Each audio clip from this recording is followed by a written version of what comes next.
May pinagawa na ito, Yamaha.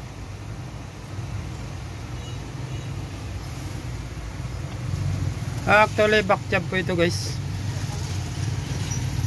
Ginawa ko na ito nung araw eh. Ang issue nito nung araw ito, garalgal itong kabitan ng speaker nito. Garalgal yung kanyang sound. Yun naman kasi ang complaint na mayari. Yun lang sa katagalan na gamit, nagkaroon sa uli ng problema. Ilang araw lang eh, yun nga, may problema naman. Plug in natin itong amplifier para makita yung kanyang sira nya. Ito. On. Yan. Nag-on siya pero nag-off. On ulit. Nagpo-protect guys yung amplifier. Ito pala guys yung laman nitong amplifier.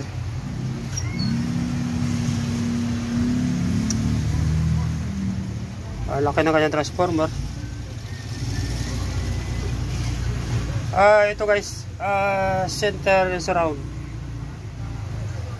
Hindi ko sure kung saan sa dalawa, pero pagkaalam ko nito nun, yung isa center and surround. Yung kanyang main amplifier ay nasa ilalim. Nakatago siya. Medyo mabusisi gawin itong ganitong klaseng amplifier dahil nga bago mo makita yung kanyang trouble, need mo baklasin sa bandang ilalim. Ito guys yung likod nito. Marami siyang kabitan.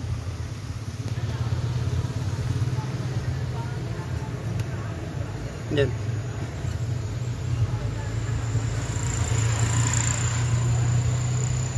Ito trouble set na natin to guys. Sana matsambahan natin to. Ulitin ko ulit, back job kasi ito. Nakailang gawa na rin ako ng ganitong Yamaha na cheater. Yung ganitong issue. Kailan magkaiba na sila na model. Ang kadalasan ng cost nito ay nasa OPT. May short yung kanyang OPT. Pero ito kasi minsan gumagana, minsan hindi. Ang ibig sabihin, buo yung kanyang OPT. May nakagawa rin ako dati ng isang klaseng ganitong model din. Ganito nga, nagpo-protect siya. Yung sira niya ito. Missing siya, 12 volts. Yung kanyang mga regulator yung 12 volts yung missing niya. Ito, kita ba yung number niyan? Yan. Mayroon pa yan dito sa ilalim. Ito, yung mga regulator niyan. Halos hindi makita siya.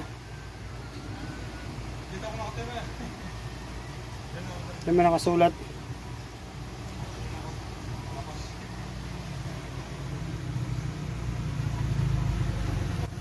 Yan may nakasulat na guys. Yan, na-apple tayo. Maaaring mayroon siyang missing voltage dyan. Guys, gagawin ko muna ito. Para malaman natin kung anong cause ng sira niya. Actually medyo hard trouble ito. Dito na tayo guys. Ito yung kanyang regulator.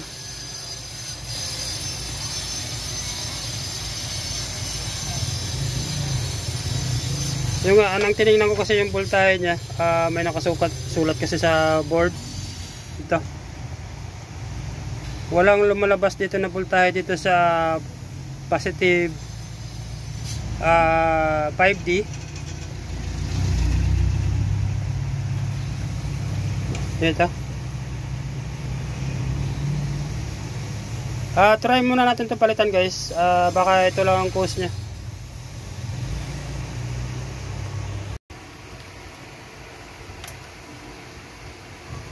Yan guys, hindi na siya nagpo-protect.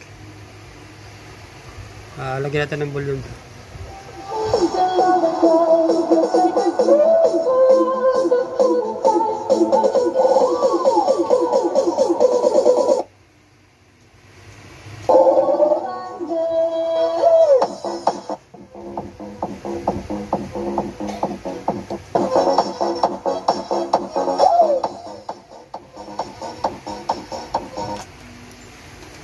Yung naging sira niya guys,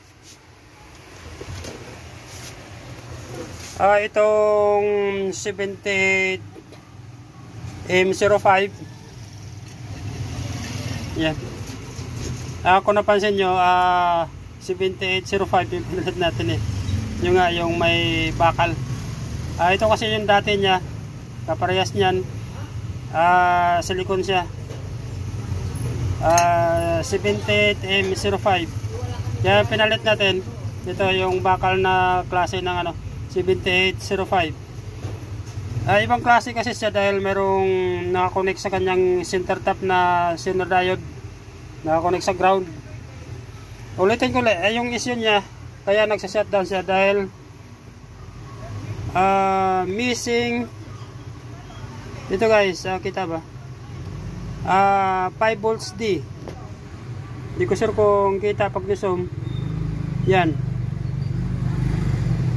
Positive 5 D. Yan. Yan ang kanyang issue.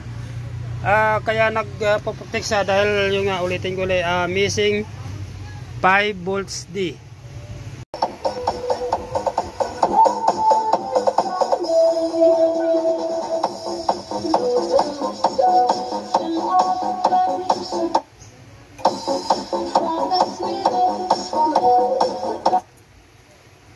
Sana guys may nakuha kayo na kunting idea dito sa pagre-repair nito home theater na Yamaha receiver, AV receiver.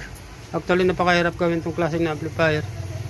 Hindi naman pa sa pag-ano, pero yung kailangan ng talagang matinding na pag-aaral bago mo mahuli yung kanyang trouble. Hanggang dito na lang muna siguro guys. Sana may nakuha kayo na kunting idea.